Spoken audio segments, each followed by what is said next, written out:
অজু করার সময় অজুর পানি যখন মুখে লাগাবেন একটি দোয়া পড়বেন, আপনার চেহারা নূরের মতো উজ্জ্বল হয়ে যাবে ইনশাআল্লাহ। আপনার চেহারা নূরের মতো উজ্জ্বল হয়ে যাবে। চেহারা থেকে ব্রণ, মেস্তা, কালো দাগ সহ যাবতীয় সমস্যাগুলো আল্লাহ তাআলা দূর করে দিবেন এবং আপনার রিজিকে বরকত হবে ইনশাআল্লাহ।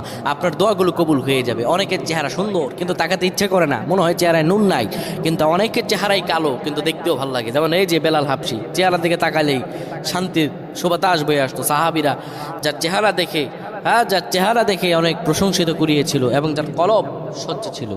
প্রিয় ভাইরা আমার, অজু যখন আপনি করবেন, অজুর পানিতে যখন আপনার চেহারা ভিজাবেন, তখন অজুর পানিতে আপনি এই দোয়াটা 3 বার পরে, দুরূদ শরীফ 3 বার পরে ফু দিবেন।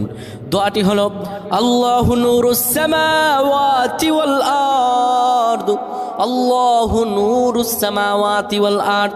পানিগুলো নিয়ে সেই পানির মধ্যে আপনি ফু দিয়ে চেহারার মধ্যে লাগাবেন। আমার